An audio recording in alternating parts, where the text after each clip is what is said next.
अस्सलाम वालेकुम। एक 118 का पार्ट 20 B1 स्टार्ट करते हैं। वैसे तो 2:40 हो रहे हैं, 3:50-55 तक कोशिश करेंगे कि बस कर दें। मेरी भी हिम्मत नहीं, कल की तैयारी भी करूँगा। फाइनल अकाउंट्स कोशिश करते हैं कि हम वाइंड अप कर लें इसमें, ठीक है। लेकिन MCQs का मसला है, वो फिर आप थोड़ा सा ये मेरे साथ कोऑपरेट करेंगे कि तो 2-4 MCQs, हालांकि मेरा दिल तो होगा सारे करता जाऊँ, फिर कल देख लेंगे कुछ कुछ अभी करके फाइनल अकाउंट्स का रीसेंट टाइम वाला सवाल मेरा दिल है वो कर लूँ, ठीक है ना। लेकिन उससे पहले ज़रा IFRS 16 पे 1 मिनट के लिए आएँ, इसको ज़रा देख लूँ, ज़रा गुजार लूँ यहाँ से, इसमें जो चीज़ रह गई है वो ज़रा देख लें। नहीं, ये अब गुजर गया था ना, तो वापस आ गए, ठीक है। ये कर लिया सफ़ा हमने। यार कितना पढ़ते थे आप लोग, एक ज़माना था। डिस्क्लोजर्स ऑफ लेसी हमने पढ़े थे, देखो प्रेजेंटेशन फॉर लेसी रहता था ना, ये ज़रा देख लें, बस ये देख के फिर बस और कुछ नहीं रहता इसमें, ठीक है। प्रेजेंटेशन फॉर लेसी क्या है? बहुत सादा बात है जी। मैं ऐसे पहले बना लेता हूँ। PNL होता है, आप सेल्स से कहानी शुरू हुई आपकी, चलते चलते PNL आपका ये बन रहा है, फाइनल अकाउंट्स आप कर रहे होते हैं ना ऐसे, ठीक है जी। बैलेंस शीट है, बैलेंस शीट के अंदर नॉन करंट एसेट्स में आपका PPE आता है, ठीक है जी। लेट से नोट 15 में ये PPE आ रहा होगा, और ऐसे ही राइट ऑफ यूज़ अलग से आ जाता है, जैसे हमने भी किया था। ये कर सकते हैं आप, ठीक है। या आपके पास ऑप्शन है कि आप बैलेंस शीट के अंदर, ये प्रेजेंटेशन ऑफ लेसी की बात कर रहा हूँ, नॉन करंट एसेट्स में आप PPE ही करें, नोट 15 हो PPE का, उसमें लेट से 120 के आपके PPE आ रहे हैं। फिर ये 120 का ब्रेकअप आप notes to the financial statements में जाकर कर दें। Notes to the financial statement में जाकर आप नोट नंबर 15 PPE बनाएं,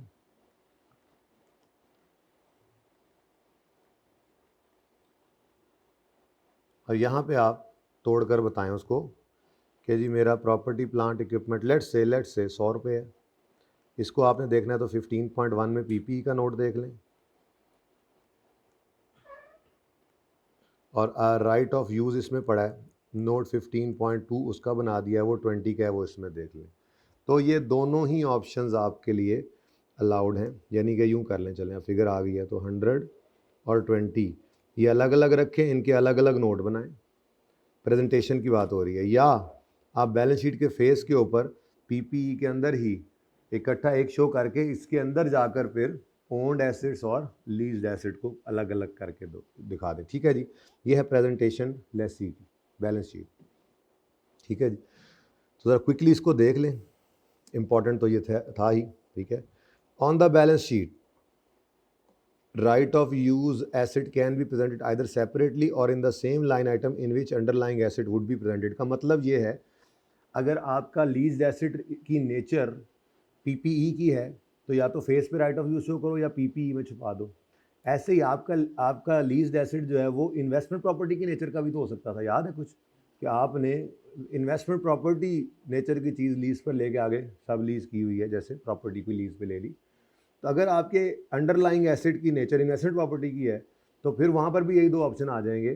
चाहो तो फेस के ऊपर आप अलग से इन्वेस्टमेंट प्रॉपर्टी अलग से राइट ऑफ यूज़ शो करो, या इन्वेस्टमेंट प्रॉपर्टी के नोट में ऐसे ही जाके आप जो है वो क्लब करके उसको फिर आगे सब नोट में बता दो। कोई मसला है?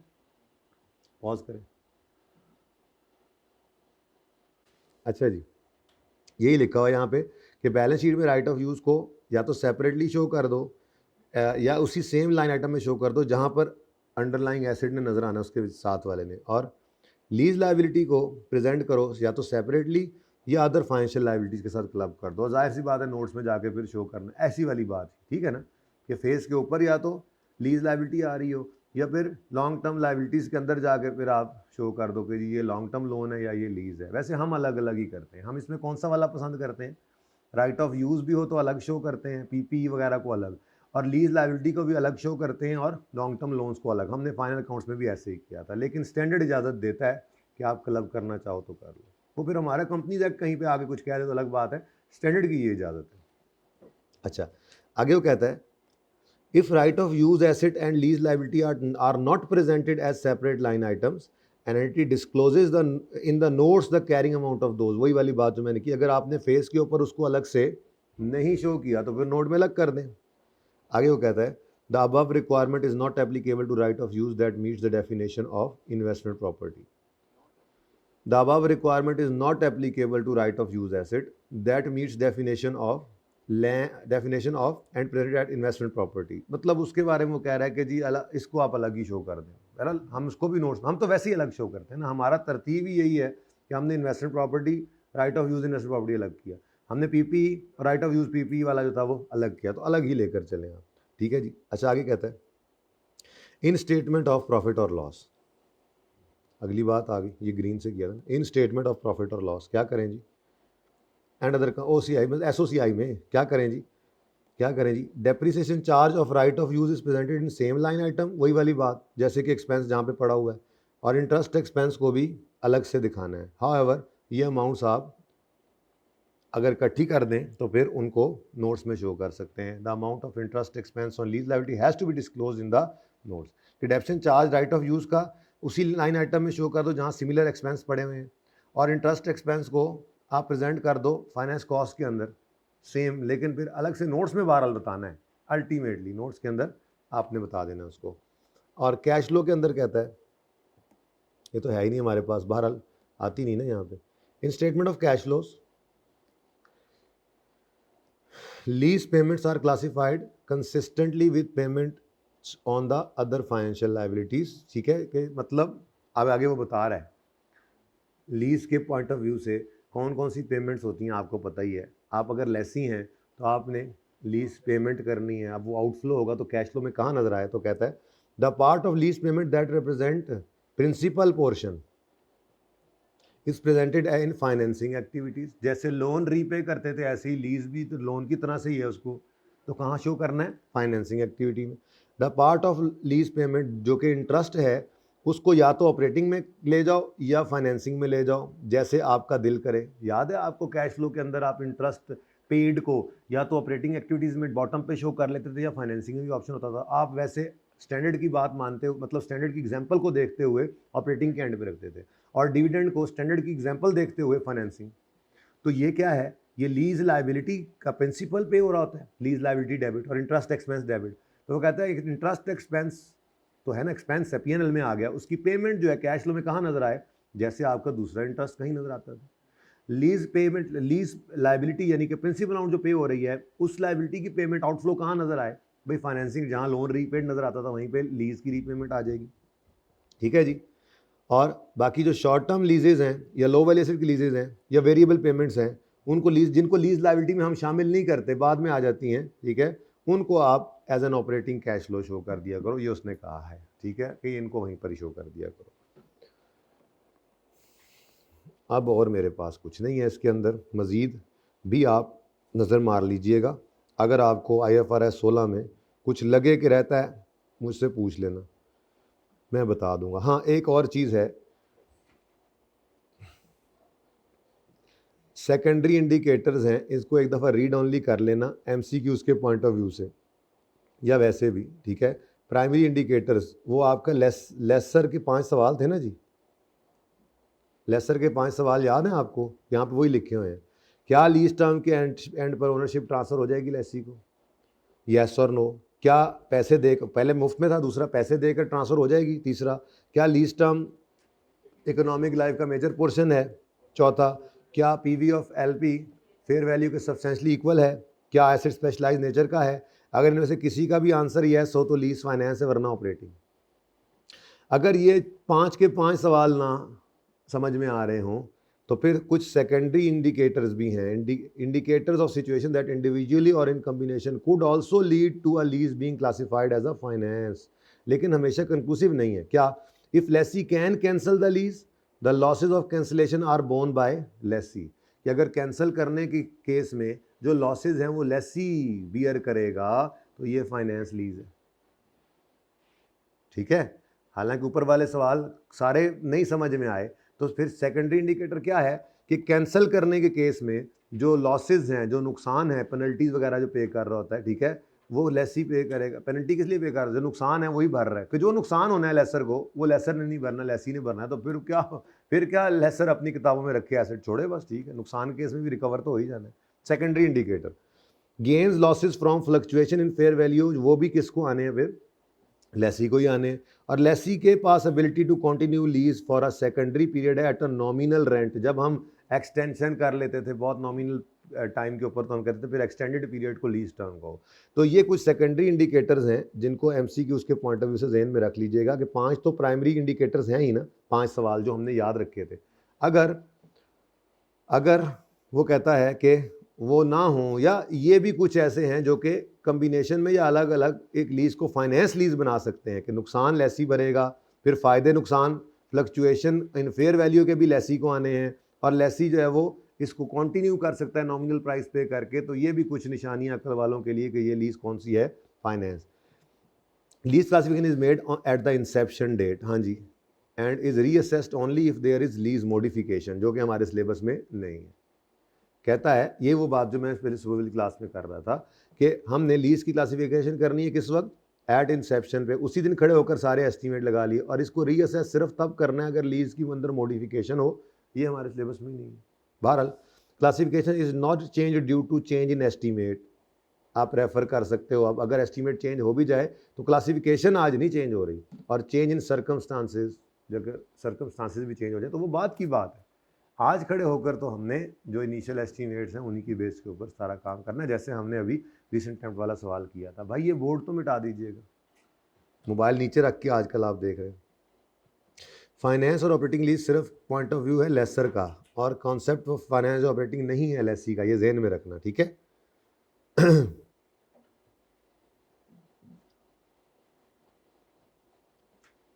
ये सारी चीज़ें पढ़ी हुई हैं, बस यहाँ से नहीं टिकी हुई, यानी कि हमने अलग से पढ़ ली हुई थी। मैन्युफैक्चरर, डीलर,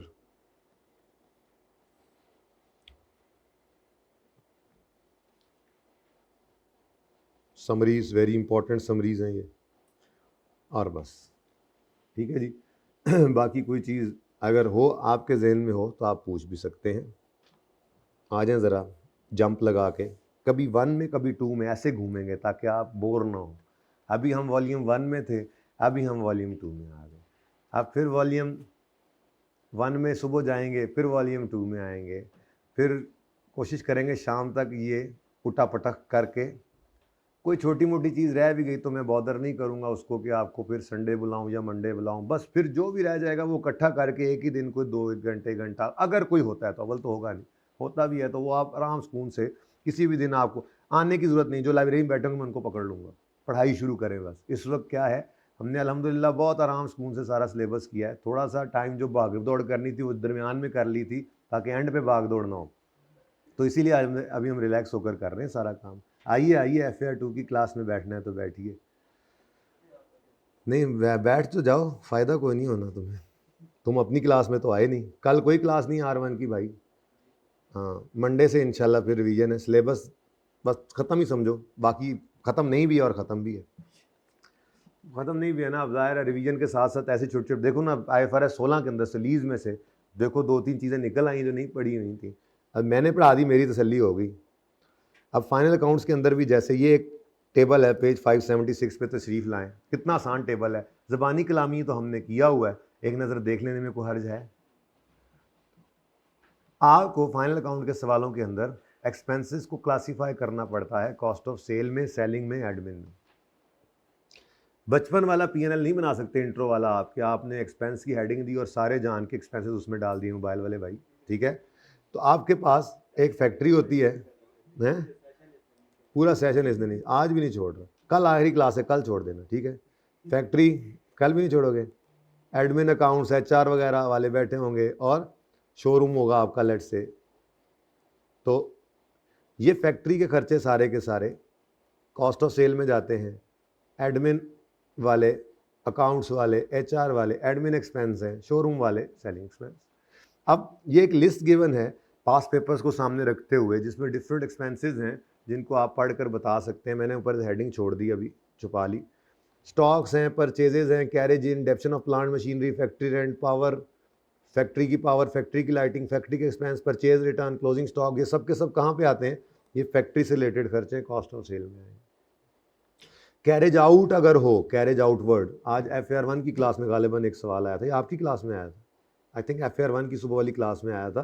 कैरेज आउटवर्ड एक सेलिंग, हाँ रेशो का एक MCQ कर रहे थे, उसके अंदर आया था कैरेज आउटवर्ड तो सेलिंग एक्सपेंस। उसने कहा था कैरेज आउटवर्ड की वजह से जीपी रेशो बदलेगी, तो हमने कहा जीपी को क्या ताल्लुक कैरेज आउटवर्ड से, उसका कैरेज इनवर्ड से होता है, पता होना चाहिए ना। तो carriage outward is a selling expense. Warehouse wages, अच्छा यहाँ पे ना स्टार लगा कर लिखें कि वेयर हाउस अगर रॉ मटेरियल का होगा तो उसके रिलेटेड खर्चे फैक्ट्री के हैं कॉस्ट ऑफ सेल में, और अगर वेयर हाउस फिनिश गुड्स का होगा तो सेलिंग डिस्ट्रीब्यूशन। ठीक है, लिख लो, पहले ही लिखा हुआ है, बताया हुआ मैंने, माफ़ कर दो दोबारा बता दिया। Sales representative salaries and delivery vehicle की का किराया है, distribution expense, selling expense, general distribution expense, wages of warehouse staff. अब ये वेजेस फिर आ गई, वेयर हाउस वेजेस आ तो रही थी ऊपर, चलो खैर दोबारा आ गया। सेल ये डिफरेंट पास पेपर से उठाए ना अल्फाज। Sales expenses, commission on sale, bad debt expense, किसी ज़माने में ये एडमिन में हुआ करता था, लेकिन अब ये अकाउंटेंट्स कहते हैं कि जी ये सेल्स को बढ़ाने के लिए उधार पर चीज़ें बेचते हैं, और उधार पर बेचने की वजह से तेज़ी में ध्यान से नहीं बेचते तो बैड भी होते हैं, तो ये सेलिंग एक्सपेंस ही है। फिर rent of any display centre, provision for doubtful debt, warranty expense, और admin wages, office expenses, depreciation, legal expenses, general admin expense, order remuneration, ये सब कहाँ पे आएंगे? जल्दी जल्दी कर रहे हैं, बस मैं अभी करवाता हूँ वो सवाल आपको, बहुत इंपॉर्टेंट। एक ये तो हम करते ही हैं, अभी एक चीज़ और थी यार,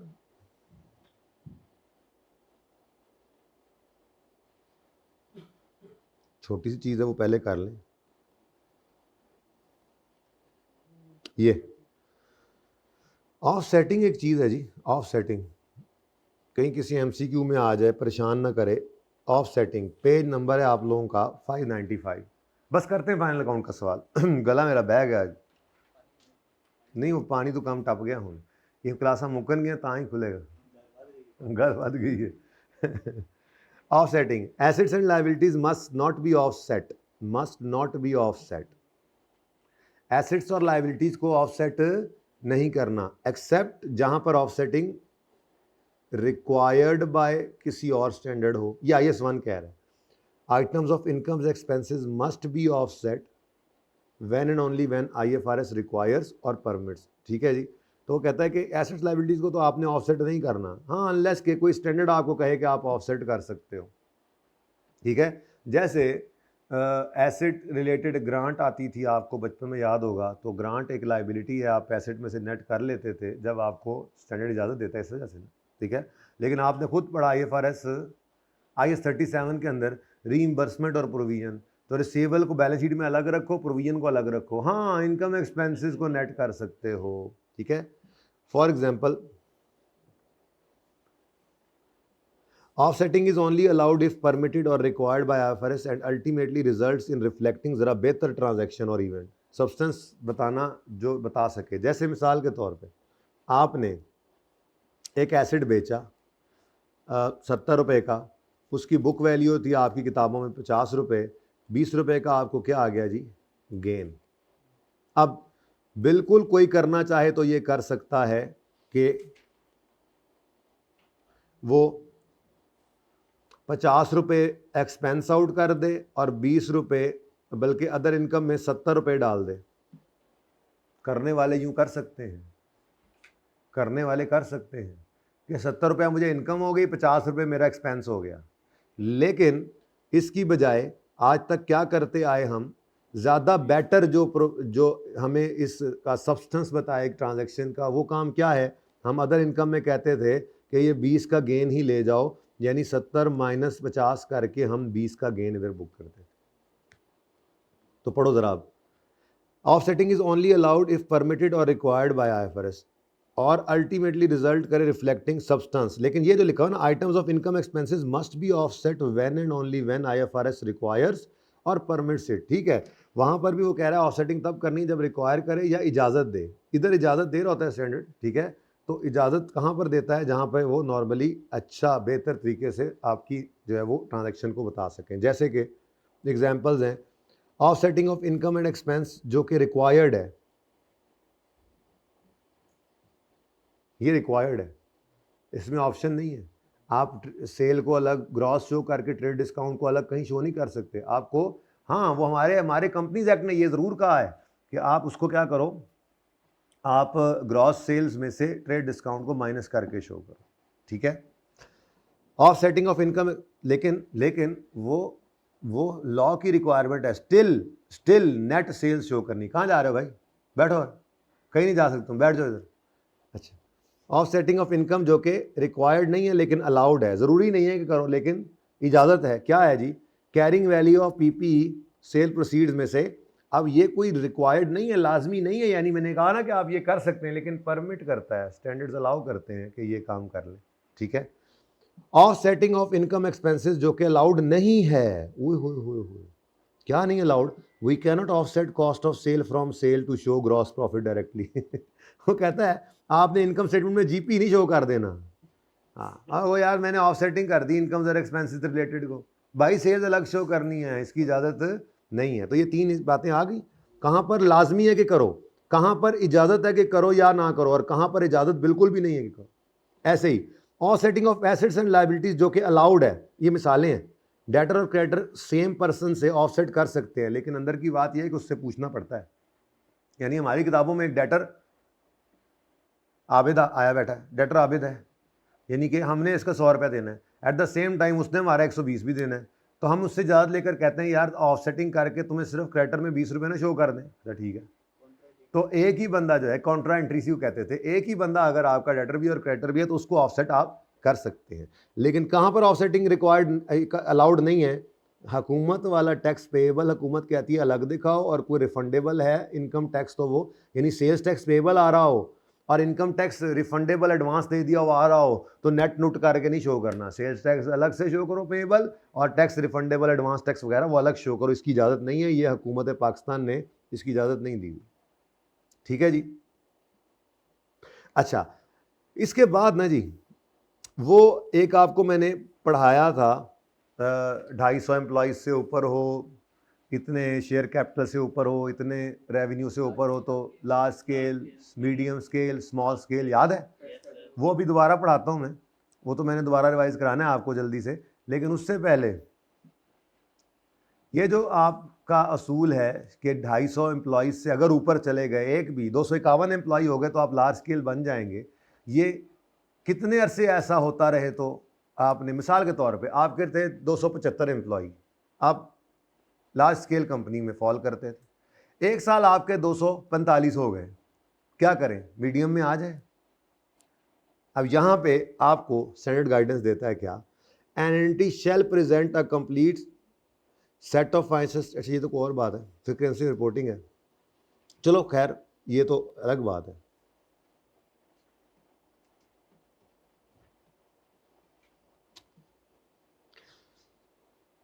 ठीक है, ये वैसे रीड ओनली कर लीजिएगा, ये कोई इंपॉर्टेंट बात नहीं, वो बात आगे आगे आ रही है वो बात। चलें आगे, अब आगे वहीं पर जहाँ पे आपको मैं लेकर आना चाह रहा था, कितने गया साडा वो नशका, पहले वही रिवाइज कर लेते हैं, उसके बाद एंड पे फिर पढ़ लेंगे। वो यहाँ पे पढ़ा हुआ है, ये मैंने वैसे ज़बानी कलामी बताया भी था थोड़ा सा, लेकिन फिर भी ज़रा एक बार दोबारा आए। याद है आपको, ये याद है ये वो जगह जहाँ से हम गुजरे थे, याद है ये वो जगह? हाँ, आखिरी दिनों में अब आप लोगों ने आना ही छोड़ दिया है, घरों को चले गए, कोई इस वक्त गाड़ी में सफ़र कर रहा होगा, कोई इस वक्त घर पे पहुंचा हुआ होगा, कोई इस वक्त सोच रहा होगा कि मैं अब निकलूं और क्लास में नहीं आया होगा, ऐसे क्लास सारी खाली हो गई है। कोई बात नहीं, क्लास तो दीवारों को भी पढ़ा के मैं कर लूँगा पूरी, मैंने तो छोड़ना नहीं है, अभी मेरे पास कुछ बच्चे बैठे भी हैं। तो compliance, 4th 5th schedule apply होता है कंपनीज की फाइनेंशियल स्टेटमेंट्स की डिस्क्लोजर्स के ऊपर कि कौन कौन से डिस्क्लोजर्स रिक्वायर्ड है, और 3rd स्केड्यूल ये बताता है कि फोर्थ और फिफ्थ लगते किस में है। तो थर्ड स्केड्यूल ने क्लासिफिकेशन की फोर्थ स्केड्यूल और फिफ्थ स्केड्यूल के बारे में कि फोर्थ और फिफ्थ किस पे लगेंगे, और फोर्थ और फिफ्थ में क्या पड़ा हुआ है, डिस्क्लोजर्स। हमारी कंप्लायंस फाइनेंशियल स्टेटमेंट्स की दो चीज़ों के साथ होती है, कंपनीज एक्ट और IFRS, ठीक है। इसको हमने सामने रखते हुए ये थर्ड स्केड्यूल की डिस्कशन की थी। उसके बाद मैंने ये MCQs कहे थे आपको करने को, आपसे हुए तो नहीं होंगे, क्योंकि कुछ एक MCQs के अंदर ना वो वाली बात थी जो हमने बीच में छोड़ी हुई थी। छोटी सी बात, मैंने आपको सारे डिस्क्लोजर्स पढ़ा दिए, लेकिन मैंने ये नहीं बताया था कौन सा डिस्क्लोजर फोर्थ का है कौन सा फिफ्थ का है, क्योंकि वो फिर साथ साथ करना बड़ी गड़बड़ हो जाती है। अब डिस्क्लोजर्स हमें याद है, अब सिर्फ इस वक्त 5 मिनट लगा के मैंने आपको सिर्फ ये बताना है। अगर याद रह जाए तो अच्छी बात है, ना रहे तो खैर, अब एक आधा नंबर क्या हो सकता है, उसकी वजह से सारा कुछ थोड़ी खराब कर सकते हैं, ठीक है। क्योंकि आपको डिस्क्लोजर बनवाता जो है ना, बनवाता जो है वो लिस्टेड कंपनी की बनवाता है, क्योंकि उसके अंदर ज़्यादा रिक्वायरमेंट्स हैं, तो उसका अच्छा सवाल बन जाता है, ठीक है। तो हमने ऐसे याद किया था कि अगर 200 मिलियन से ज़्यादा शेयर कैपिटल हो, 800 मिलियन से ज़्यादा रेवेन्यू हो, या 750 से ज़्यादा एम्प्लॉयज़ हो, मैं इधर फिर रहा था 250, अच्छा, अगर आपका इससे ज़्यादा है मामला तो आप लार्ज स्केल कंपनी, और अगर इससे नीचे तीनों कोई एक भी ऊपर चला गया तो लार्ज स्केल, और तीनों नीचे हैं तो मीडियम स्केल। प्राइवेट कंपनी है तो यही थ्रेशोल्ड है लार्ज और मीडियम का, लेकिन एक स्मॉल स्केल कंपनी का ऑप्शन भी होता है प्राइवेट कंपनीज में। अगर 10 मिलियन से कम शेयर कैपिटल, या 250 से कम एम्प्लॉयज़, या 150 मिलियन से कम रेवेन्यू हो, तो आप फिर स्मॉल स्केल कंपनी है। फॉरेन कंपनी और NPO के अंदर सिर्फ एक ही क्राइटेरिया था, वो रेवेन्यू था। फॉरेन कंपनी 1 बिलियन से ज़्यादा रेवेन्यू हो तो, लार्ज स्केल कम हो तो, और इसमें कैटेगरीज भी दो हैं। स्मॉल स्केल सिर्फ PVT के अंदर अलाउड है, ठीक है। और NPO में 200 मिलियन से ऊपर रेवेन्यू है तो लार्ज स्केल, और 200 मिलियन से कम रेवेन्यू है तो मीडियम स्केल, ठीक है जी।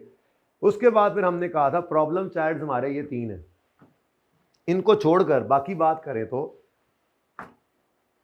Fifth schedule IFRS, fifth schedule IFRS, fifth schedule IFRS, fifth schedule IFRS, fifth schedule IFRS, fifth schedule IFRS, problem आ गए। फिफ्थ स्केड्यूल IFRS और accounting standards for NPO FR1 वाले। Fifth schedule सिर्फ accounting standards for NPO, यादें ताज़ा हो रही हैं, ये टेबल है बस, ठीक है। और SSC में फिफ्थ स्केड्यूल और रिवाइज्ड AFRS, छोटे वाले स्टैंडर्ड्स, ठीक है जी। उसके बाद दो बेसिकली हमने कैटेगरीज बनाई थी, एक थी पब्लिक इंटरेस्ट कंपनीज और दूसरी थी ये सारी। पब्लिक इंटरेस्ट में एक तो लिस्टेड कंपनी होती है, और फिर कुछ एक लिस्ट थी जो आपकी स्टैंडर्ड के कोड इसके कंपनीज एक्ट के अंदर दी हुई थी। तो सिर्फ पब्लिक लिस्टेड कंपनी एक ऐसी कंपनी जिस पर फोर्थ स्केड्यूल और IFRS लगता है। उसके अलावा बाकी सारी कंपनीज के ऊपर, चाहे वो पब्लिक इंटरेस्ट की कंपनीज अनलिस्टेड हों, वो उस लिस्ट में आए जो कंपनीज एक्ट में पड़ी हुई हैं, उन सब पे भी, सबके ऊपर फिफ्थ स्केड्यूल लगता है और IFRS लगते हैं। प्रॉब्लम चाइल्ड अलग बता दिए थे, सिर्फ लिस्टेड कंपनी है तो पता क्या लगा कि फोर्थ स्केड्यूल जिसमें ज़्यादा स्टैंडर्ड, ज़्यादा डिस्क्लोजर रिक्वायरमेंट्स हैं, वो सिर्फ किस पर लगता है, लिस्टेड कंपनी पर, ठीक है। अब एक छोटी सी बात जो रह गई थी ना, वो सिर्फ ये थी कि हमने डिस्क्लोजर्स को तोड़ के नहीं पढ़ा था। तस्वीर लेनी है, जल्दी कर लें, पूरी तस्वीर तो फिर ये नजर आए, पता नहीं ना आए। अच्छा जी, हमने डिस्क्लोजर्स को अन्यथा पढ़ लिया था, जितने डिस्क्लोजर्स थे देखें जरा,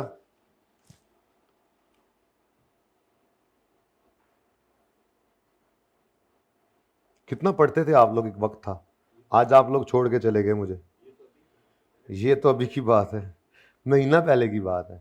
यहाँ से जनाब हमारे डिस्क्लोजर शुरू हुए थे। ये बात शुरू हुई थी कि ये कंपनीज एक्ट का फोर्थ और फिफ्थ स्केड्यूल है, इससे ऊपर थर्ड स्केड्यूल की बात चल रही थी। यहाँ पर तो वैसे ही गपशप है ना, ठीक है। फिर हमने वो बात कर ली कि थर्ड स्केड्यूल बताता है फोर्थ और फिफ्थ किस पे लगते हैं, और यहाँ से फिर कहानी शुरू हो गई। अब ये फोर्थ और फिफ्थ इकट्ठे पढ़े हमने। ये जनरल इन्फॉर्मेशन याद है कुछ, ये एग्जाम्पल्स क्योंकि हमने अलग से कर ली थी, वो अपनी फाइनेंशियल स्टेटमेंट और एग्जाम्पल्स के अंदर मोबाइल छड़ दे हों। ये फॉरेन रिश्तेदार, क्रेडिट फैसिलिटीज़, यूटिलाइजेशन, ये सारे नोट्स हमने पढ़े हुए थे बगैर। ये जनरल यहाँ तक आए थे, शरिया कंप्लाइंट कंपनीज, पिछली दफ़ा गालिबन, ये पता नहीं पिछली दफ़ा था, पिछली दफा ये एज इट इज पूछा हुआ था, आपने खुद ही घर पे किया था फिर ये सवाल भी, ठीक है। ऑडिटर रेम्यूनरेशन वाला और ये वाला नोट।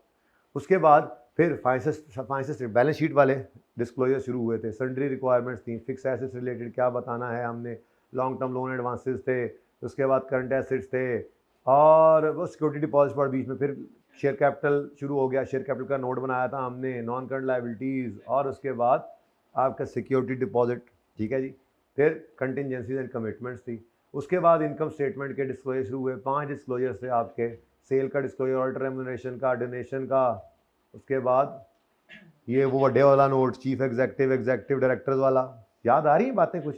ये मैंने आपको जब कहा था ना उस वक्त मैंने कहा था लिख लो, 2-3 सफ़ों में कर लो। फिर मैंने बाद में बताया था कि हाँ बहुत अच्छा किया था, क्योंकि अब आपके लिए ये कोई मसला नहीं है। अब सिर्फ और सिर्फ उस सफ़े को मैंने ओपन करके बाद में दिखाना है आपको, उसी से आप याद कैसे करेंगे कि 4th में कौन सा है और 5th में। अनस ने नहीं लिखे, ठीक है। अब ये इतने ज़्यादा सफ़े थे और आपको मैंने एक सफ़ा दिखाया था कि इसके आगे ऐड कर लेना, आपके टोटल 2 से 2.5 सफ़ों के ऊपर ये सारे कंपनीज एक्ट के डिस्क्लोजर आ जाएंगे, ठीक है। अच्छा, अब यहाँ पे डिस्क्लोजर्स तो हो गए ख़त्म। अब हमने नहीं इसमें से देखा, सोचा, पढ़ा, सुना था कि कौन से 4th के हैं, कौन से 5th के हैं। आज सिर्फ थोड़ी सी बात मैं इसकी करने लगा हूँ, ठीक है जी। तो शुरू करते हैं जनरल डिस्क्लोजर से। पहली बात, 4th स्केड्यूल किस पे लगता है? अब लिस्टेड कंपनी की रिक्वायरमेंट्स ज़्यादा हैं डिस्क्लोजर्स की, तो जहन में रखिएगा 4th स्केड्यूल के डिस्क्लोजर ज़्यादा हैं।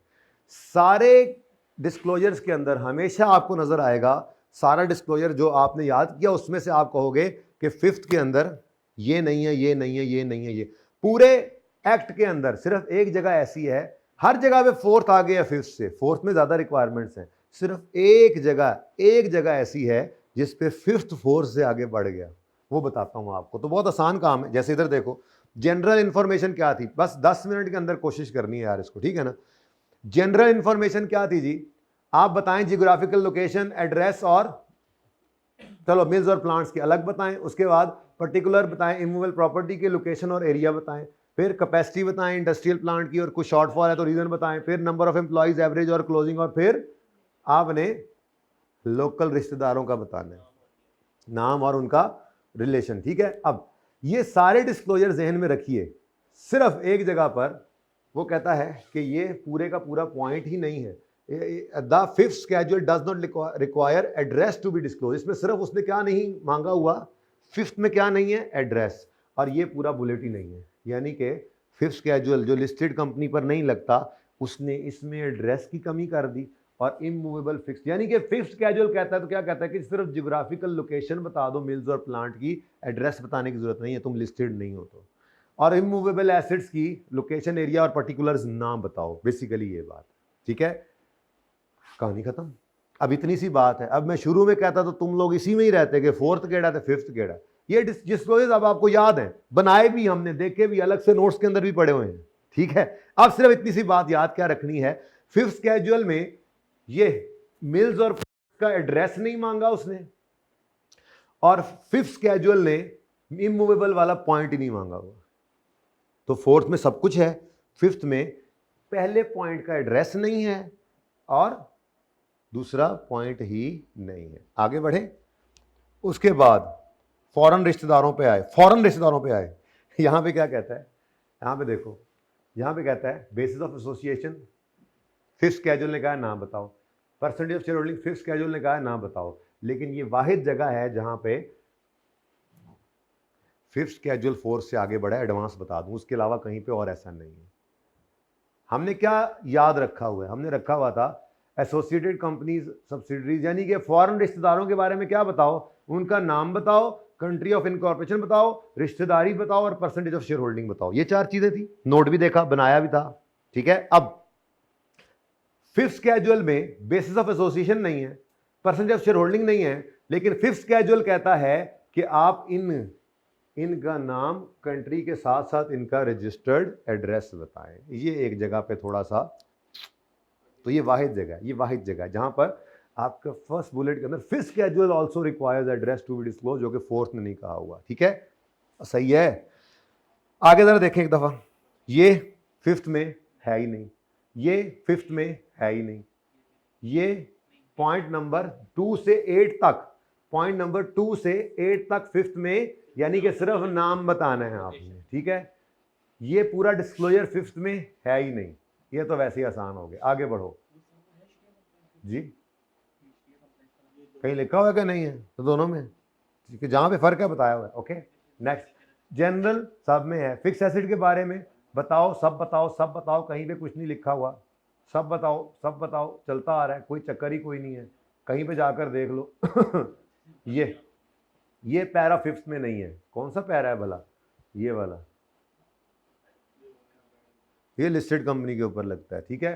तो यहाँ पे आकर क्या है जी, above para is not in fifth schedule. क्या आपने बताना है कि एचआर पॉलिसी के तहत अगर दिया है फिर कोई मसला नहीं, एचआर पॉलिसी हट के अगर आपने दिया है एम्प्लॉइज़ को, ठीक है, या किसी और को दे दिया है आपने, और वो लोन 1 मिलियन से ऊपर है, तो फिर नेम टर्म्स ऑफ सिक्योरिटी ये सिर्फ लिस्टेड पे है। इस तरह के बस मसाइल हैं छोटे छोटे। आगे चलते गए, ये देखो, word related party is not in fifth schedule. छोटा छोटा फर्क भी बताया गया है, ये हमने येलो ना नहीं करना था हमें, ठीक है। तो बस जी कहानी खत्म हो गई। अब कहानी खत्म हो गई है। अब दोबारा एक दफ़ा देखें, हाँ पीएनएल के भी देख लो, पीएनएल में कोई मसला नहीं है, देख लो, ये लो, कहीं पे लिखा हुआ है कि इधर बताओ और उधर ना बताओ, तो जहाँ फ़र्क है वो थोड़ी सी जगह ही है, ठीक है। अब आके ज़रा दोबारा देख लो, आखिरी बार मैंने 10 मिनट कहा था, अभी 2 मिनट हुए हैं, ठीक है। आखिरी बार इधर देखो, आखिरी बार, बस ये आसान बात। आपके ये सारे डिस्क्लोजर्स फोर्थ में हैं, फिफ्थ में क्या नहीं है, इमूवेबल प्रॉपर्टी का ये लोकेशन और फिक्स एसेट का लोकेशन एड्रेस वगैरह पॉइंट ही नहीं है, और पहले पॉइंट में उसने एड्रेस की माफ़ी दी हुई है, ठीक है। उसके बाद बाकी फोर्थ और फिफ्थ सेम है। यहाँ पर आकर वो कहता है, फिफ्थ एक कदम आगे बढ़ता है, वो कहता है नाम बताओ बेसिस ऑफ एसोसिएशन, नाम बताओ परसेंट ऑफ शेयर होल्डिंग, लेकिन इनका एड्रेस बता दो, नाम और कंट्री के साथ एड्रेस बता दो। उलट बात हो गई। बाकी बहुत आसान। क्रेडिट फैसिलिटीज नहीं है फिफ्थ में। यूटिलाइजेशन प्रोसीड्स, क्योंकि लिस्टेड कंपनी आईपीओ करके चीजें पैसे मंगवाती है ना, तो सिर्फ उस पर ही है, नहीं है फिफ्थ में। सिर्फ पहला पॉइंट है फिफ्थ में, बाकी सारे के सारे नहीं। इसलिए तो आपको ये वाला डिस्क्लोजर बनवाता नहीं है, लेकिन पढ़ा इसलिए रहा हूं कि कोई एमसीक्यू वगैरह एक आधा मिस ना हो जाए आपसे, ठीक है। फॉरेन ट्रेड डेट्स नहीं है फिफ्थ स्केड्यूल में। ये चलता आ रहा है जी, ये चलता आ रहा है, ध्यान से देख लो, चलता आ रहा है जी, चलता आ रहा है जी, चलता आ रहा है जी, सब सेम चल रहा है। ये पैरा नहीं है फिफ्थ में। चलें जी आगे चलें, सब सेम सब सेम। ये रिलेटेड पार्टी का वर्ड नहीं है फिफ्थ में। इतना बारीक तो नहीं जाएगा, बस इतना काफ़ी है, ठीक है। और उसके बाद गुजर गया और डिस्क्लोजर्स भी गुजर गए। तो अब ये वाली बात एंड पे ही बताई जा सकती थी, याद रह जाए तो, जो बताएं उतने भी याद रह जाए तो ठीक है, अगर ना रहे तो फिर अल्लाह मालिक है, कोई बात नहीं। जब आप प्रैक्टिकल लाइफ में जाते हैं ना बेटा, तो आपके एमसीक्यूज के अलावा और कहाँ आ सकता है। ये बताता हूँ, अभी ये होते हैं ना जो मैंने कहे थे, तो उसमें हमारे सामने मसला आ गया होता आप तक, ठीक है। तो बेसिकली ना बेटा, जब आप प्रैक्टिकल लाइफ में जाते हैं तो आपके पास कंपनीज ऑर्डिनेंस भी पड़ा होता है, आपके पास स्टैंडर्ड्स भी पड़े होते हैं, कोई मसला नहीं होता। आप कंपनीज एक्ट ओपन करेंगे, आपको पता हो फोर्थ क्या है फिफ्थ क्या है, तो जिंदगी में कोई मसला नहीं है आपके। आप जब क्वालिफाई करते हैं, आपकी टेबल के ऊपर, मेरी टेबल को ना देखना, मैं टैक्स नहीं पढ़ा रहा था, मैं नहीं रखा हुआ, लेकिन अगर आप इंडस्ट्री में बैठे होंगे तो आपके पास टैक्स ऑर्डिनेंस पढ़ा होगा, आपके पास कॉर्पोरेट लॉ पढ़ा होगा, आपके पास अकाउंटिंग स्टैंडर्ड्स पढ़े होंगे, आपके पास ऑडिटिंग स्टैंडर्ड्स पढ़े होंगे। ये सारे आपकी किताबें होती हैं, इनको खोल के देख लेते हैं आप, तो ऐसा कोई मसला नहीं है। बहरहाल फिर भी गुजारा हो गया है, जितना को याद हो गया गुजारा हो गया उससे, ठीक है। तो आपने आना है, ज़रा जंप लगा के ज़रा फटाफट एमसीक्यूज़ पे। नो सीए के बाद ही तो किताबें पढ़नी शुरू करते हैं आप। यार अब मुझे बताओ, एंड से शुरू करना है या स्टार्ट से? नहीं, स्टार्ट से। तुमने क्यों कहा है? ये डेमोक्रेसी तो है, देखो आप जैसे कहा, मैंने उसको नहीं किया। ये देखो ना जी, which of the following body or institute decides on accounting rules that must be applied by companies in Pakistan? SECP. Which of the following bodies is responsible for recommending accounting standards? हम, मैंने कहा बता दूं, अगर आपने नहीं पढ़ा तो जाकर देख लें। ये वो लाइनें हैं जो आपने छोड़ी होती है ना, ठीक है, पढ़ के आए ना, ये देखें, ये देखें, नहीं वैसे क्यों ठीक है, बस काम हो गया तो गुजारा यार, ना ऐसे जांच रहो यार। यार देख लो यार ये कैसे लोग हैं, आप देख लो यार। हाय हाय,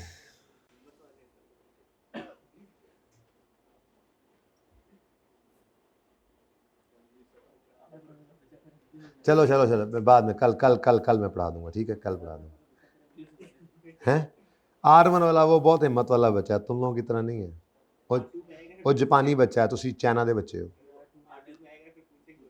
तुम फिर मुझे अलग से मिलना, मैं बताऊंगा अब ऑन रिकॉर्ड में क्या बताऊं, जिन ने जिन, बंदा है ही नहीं।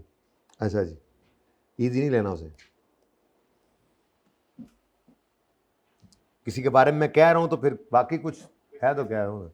अच्छा जी, which of the following are applicable to companies listed on Pakistan stock exchange. हाँ जी, लिस्टेड कंपनी अब इस तरह के हैं, IFRS है और फोर्स कैजुअल ए है। Which of the following are applicable to non listed public, अब नॉन लिस्टेड सारी जान की उसमें क्या चीज है, फिफ्थ स्केजुअल है, और unlisted non listed public interest company भी हो तो उस पर क्या लगेगा, IFRS और बी। इस तरह के, सॉरी नहीं, non listed public interest IFRS तो हैं फॉर SMEs और फोर्स कैजुअल, और ये मैं ऊपर वाला पढ़ रहा हूँ ना, अच्छा सॉरी, थर्ड IFRS और force casual, fourth non listed companies हैं तो IFRS और फिफ्थ कैजुअल, बेटा फोर्थ नहीं ना, फोर्थ तो लिस्टेड पे लगता है। Next, dividend distribution is shown in profit and loss, अच्छा ए और ए और बी है फॉल्स, ये पता नहीं कहां से आ गया। चलें चलें, अब इसको आपने देखना है, कोशिश करनी है, ये पेज तो पूरा कर लें। हाउ अ पब्लिक यूटिलिटी और similar company carrying on business on off essential public services shall be classified, ये वही है वो जो लिस्ट थी, पब्लिक इंटरेस्ट कंपनीज कहते हैं इसको, ठीक है जी। वैसे ये क्या फजूल सा ऐसे MCQ, काटो इसको, पसंद नहीं आया मुझे कुछ, ठीक है। अब public unlisted company has paid up capital of 8 million, unlisted है, लिस्टेड तो नहीं है, पेड अप कैपिटल 8 है, कुछ याद है थोड़ा सा कि क्या था थ्रेश होल्ड, टर्नओवर यानी रेवेन्यू कितना है 90 का, और 225 एम्प्लॉयज़ हैं। अब देखो ना, तीन चीज़ें थी, पहले वो तीनों चीज़ें तो बताओ, शेयर कैपिटल कितना था, रेवेन्यू कितना था, ओपन कर लो कोई बात नहीं, एम्प्लॉयज़ कितने थे, ये 750 है, रेवेन्यू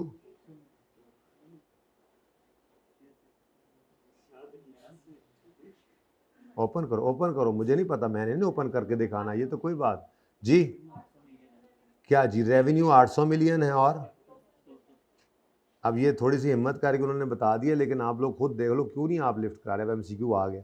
तो इस थ्रेश होल्ड से ऊपर है तो क्या है, और इससे नीचे है तो, अब वो कह रहा है, अच्छा अभी मैंने कहा था इनमें से कोई एक भी सर निकाल गया, 8 मिलियन है, ओनली 8 मिलियन, बहुत नीचे है, रेवेन्यू 200 अच्छा वो दूसरे वाले की तरफ है, दूसरा कौन सा था, इसके नीचे क्या था, हाँ लेकिन वो अनलिस्टेड की तरफ क्यों आ गया, पब्लिक अनलिस्टेड कंपनी है, प्राइवेट कंपनी तो है ही नहीं, तो इस तरफ तो जा ही नहीं सकते हम, तो फिर बस ये मीडियम है, जितना नीचे जाता जाए, ठीक है जी। ऐसे ही आप private company and so on करें आगे, या कर लेंगे, ऐसा करें 10-11 तक मेरे साथ कर लें, बस 10-11 ज़्यादा नहीं, ठीक है, सारे नहीं करना है ना, फाइनल अकाउंट का सवाल करना है और टाइम कम है। अब private company has paid up capital of 80 million, turnover of 900 million से ऊपर चला गया, आगे जाने की जरूरत ही नहीं है, वैसे 525 एम्प्लॉयज भी नीचे हैं, 80 मिलियन भी नीचे है, लेकिन ये तो चला गया ना ऊपर, तो मैंने कहा था कोई एक ऊपर चला जाए, ये कौन सी है जी, लार्ज साइज कंपनी। अब पब्लिक अनलिस्टेड है, has paid up capital of 80, turnover of 1200, hello turnover यानी रेवेन्यू, तो ये किधर चली गई, पहले पढ़ लो मैं, foreign company paid up capital of 250 है, टर्नओवर 900, चलो जी लास्ट स्केल 10 हो गए, एक और कर लो, फॉरेन कंपनी है, लार्ज होती है या मीडियम होती है, 1 बिलियन था, सॉरी मैं भूल गया जी, 250 ये तो था ही नहीं ना, था ही सिर्फ क्या टर्नओवर, और वो कितना था 1000 मिलियन का। एम्प्लॉयज़ वाला कोई चक्कर नहीं है, ये कोई चक्कर नहीं, सिर्फ ये है। तो ये क्या बन गई जी, ये फिर स्मॉल होता ही नहीं है, लार्ज है या, अच्छा अब ये तो आपको पता ही होगा, कर लेना अब आगे, ये तो आपको पता ही होगा, fix asset, aggregate book value, ठीक है। तो 11 से लेके एंड तक अब आपने ये कल तक कर लेना है, ठीक है। ये आपकी असाइनमेंट है और कोई होमवर्क नहीं है आज आपका। फाइनल अकाउंट्स को बिल्कुल कुछ भी ना पल्ले रहे उसके ये करके आना है, ठीक है ना। अब आ जाओ रिसेंट अटेम्प्ट वाला सवाल कर ले। मैंने कहा ज़रा फ्रेश हैं तो गेम डाल दूँ, अब फ्रेश हो जाओगे ना। ये जी हमने कर लिया है पिछली क्लास में रीसेंट अटेम्प्ट का, चलो एमसीक्यूज भी हो ही जाने। अच्छा एमसीक्यूज आप फाइनल अकाउंट से करोगे तो ये भी साथ ही कर देना, नहीं अभी नहीं करने, अभी फाइनल अकाउंट का सवाल करेंगे। चलो जी, काउंट लिमिटेड, प्रिपेयर सीएल्स statement of only financial position, only कहीं लिखा हूं, मैंने खुद बोला है। स्टेटमेंट ऑफ फाइनेंशियल पोजीशन में आ दो 30 जून 2024 पे, along with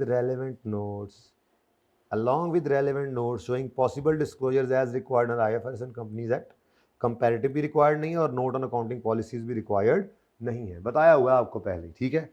अच्छा अब सफ़ा एक ही है, सवाल एक ही सफ़े पे है, ठीक है। ज़रा जल्दी से इसको पढ़ो, आप पार्ट 2 शुरू कर लें, पार्ट B2 जल्दी शुरू करो, नहीं करो शुरू।